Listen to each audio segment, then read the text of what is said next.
श्री स्वामी समर्थ. नमस्कार ताई आणि दादांनो, स्वामी छंद या आपल्या चॅनलमध्ये तुमचे मनपूर्वक स्वागत आहे.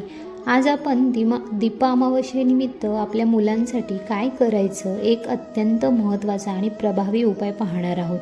तर आता मुलांसाठी काय करायचं आहे तर बघा, मुलांसाठी तुम्हाला कणकेचे दिवे उतरवून टाकायचे आहे. 5 कणकेचे दिवे तुम्हाला बनवायचे आहे. एक तर तुम्ही 5 बनवू शकता, 11 बनवू शकता किंवा 21 बनवू शकता.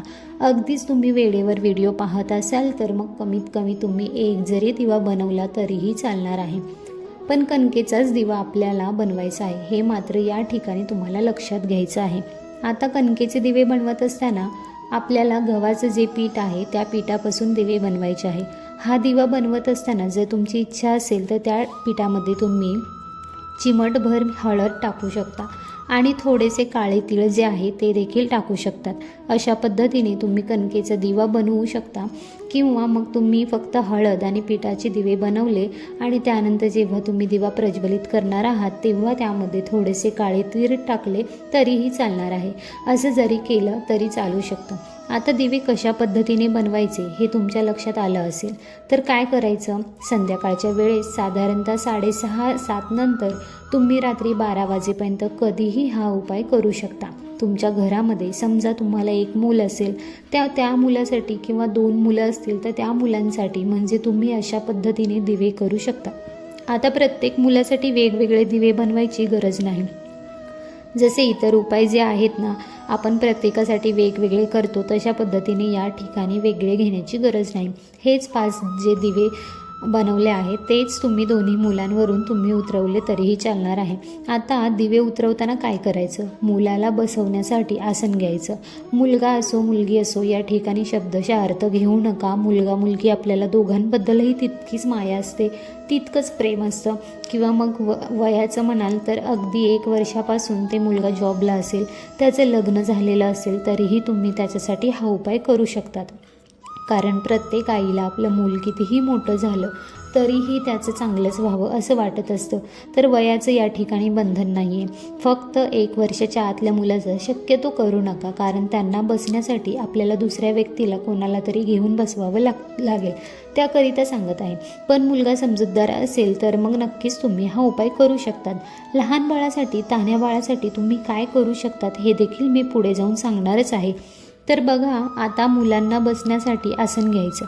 पूर्वीकडे किंवा पश्चिमेकडे तोंड करून बसवायचं, जेणेकरून दिवे उतरवणारी म्हणजेच आईचं तोंड पूर्व किंवा पश्चिमेकडे होणार आहे.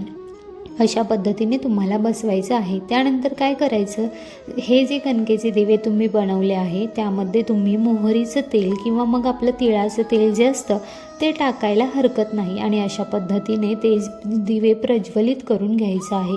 तुमच्याकडे जर मोहरी असेल तर ती मोहरी पिवळी जी मोहरी असते ती देखील तुम्ही त्या दिव्यामध्ये तेलामध्ये टाकू शकता. या व्यतिरिक्त काळे तीळ टाकू शकतात. आणि मग हे जे दिवे आहेत ते मुलावरून आपण जसं मुलाचं औक्षण करतो ना तशाच पद्धतीने आपल्याला ते 7 वेळेस करायचं आहे. आणि मनामध्ये शुद्ध भाव ठेवायचा आहे की जे काही निगेटिव्हिटी माझ्या मुलामध्ये असेल किंवा मुलामध्ये बघा कधी कधी खूप चिडचिडपणा होतो किंवा अनपेक्षित घटना त्याच्या बाबतीत बऱ्याचदा घडत असतात किंवा सातत्याने ते आजारी पडत असतात किंवा इथून पुढे भविष्याच्या बाबतीत तशा गोष्टी घडू नयेत याकरिता आपल्याला अशा पद्धतीची प्रार्थना करायची आहे. ते दिवे ओवाळताना 7 वेळेस ते 5 कणकेचे दिवे जे आहे ते मुलांवरून उतरवायचे आहे. आणि त्यानंतर हे जे दिवे आहे ते एखाद्या झाडाखाली, पिंपळाचं झाड जर जवळ असेल तर त्या ठिकाणी तुम्ही नेऊन ठेवू शकता. आता जाताना ते पेटतेच असायला हवे असं काहीही नाही. जर ते विजले तर तुम्ही तशाच पद्धतीने घेऊन जा आणि पिंपळाच्या झाडाखाली ठेवून द्या. किंवा दुसरे एखादं झाड असेल तर त्या ठिकाणी जरी तुम्ही अशा प्रकारे कणकेचे दिवे ठेवले तरी चालणार आहेत. अगदीच तुम्हाला बाहेर जाणं शक्य नाही, तुम्ही खूप उशिरा हा उपाय करत असाल तर मग काय करायचं, तर मग तुम्ही गॅलरी असेल किंवा अंगण असेल तर त्या ठिकाणी ते दिवे तुम्ही बाहेर ठेवून देऊ शकता आणि दुसऱ्या दिवशी ते निर्माल्यामध्ये टाकून देऊ शकता. पण शक्यतो असेल तर झाडाखाली नेऊन ठेवा. अगदी शक्य नसेल तर मग तुम्ही ते बाहेर ठेवा. फक्त मग उतरवल्यानंतर ते घरात ठेवू नका, तर तुम्ही ते बाहेर ठेवा, म्हणजेच गॅलरीत ठेवा किंवा तुमच्या गच्चीवर ठेवा, अंगणामध्ये ठेवा आणि मग दुसऱ्या दिवशी ते तुम्ही निर्माल्यामध्ये टाकू द्या. अशा पद्धतीने हा कणकेच्या दिव्याचा जो उतारा आहे तो तुम्हाला मुलांवरून करायचा आहे. आता एक लक्षात घ्या, आपण जे दुसरे उतारे आहे, मग ते तिळाचे असेल किंवा नारळाचे असेल, ते आपण प्रत्येक अमावस्येला करू शकतो. पण हा कणकेच्या दिव्याचा जो उपाय आहे तो फक्त आणि फक्त आपल्याला दीप अमावस्येच्या दिवशीच करता येतो. त्यामुळे आजच्या दिवसाला खूप विशेष महत्त्व आहे. आज नाही केलं तर मग तुम्हाला सरळ पुढच्या वर्षाची वाट बघावी लागणार आहे. त्यामुळे शक्यतो हा उपाय करण्याचा पुरेपूर प्रयत्न करा. त्यानंतर दुसरी गोष्ट म्हणजे सुरुवातीला मी तुम्हाला सांगितलं की 1 वर्षाच्या आतल्या बाळासाठी तुम्ही हा उपाय करू नका. तर बघा, बाळ छोटं असतं, एकदमच त्याला बसता वगैरे येत नाही, मग दुसऱ्या व्यक्तीला त्याला मांडीवर वगैरे घेऊन बसावं लागेल, म्हणून तुम्हाला त्याच्यासाठी हा उपाय करायचा नाही. पण ते मूलही त्रास देत असेल तर त्यावरून तुम्ही तिळाचा उतारा करू शकता. म्हणजेच काळे तीळ जे आहेत ते त्या तान्या बाळावरून तुम्ही 7 वेळा फिरवू शकता आणि त्यानंतर ते उत्तर दिशेला ते तीळ तुम्हाला टाकून द्यायचं आहे. या व्यतिरिक्त मीठ मोहरीने देखील तुम्ही बाळाची दृष्ट काढू शकता. अशा प्रकारे जर तुम्ही बाळाची दृष्ट काढली तर निश्चितच आपल्याला बाळाला जी दृष्ट लागत असते ती निघून जात असते. बाळांना जी दृष्ट लागते ती फक्त बाहेरील व्यक्तीचीच लागत असते असं काही नाही. आपल्या घरामध्ये देखील आपण बाळाचं कौतुक करत असतो, आपली ही दृष्ट त्याला लागत असते, नजर लागत असते आणि म्हणून ती नजर वारंवार निघून जाण्यासाठी तान्या बाळाची तर तुम्ही रोज दृष्ट काढायला हवी. पण जे मोठं मुलं आहे त्याची कमीत कमी अमावस्येच्या दिवशी, पौर्णिमेच्या दिवशी किंवा शनिवारच्या दिवशी दृष्ट ही आवर्जून काढायला हवी. फक्त दृष्ट काढताना तिळाने किंवा मीठ मोहरीने तुम्ही इतर वेळेस काढू शकता. आणि दीप अमावस्यानिमित्त कणकेच्या दिव्याचं जे आहे आपण सांगितलं आहे ते फक्त आणि फक्त तुम्ही आज करू शकता. तर हे उपाय तुम्ही आज करून पहा.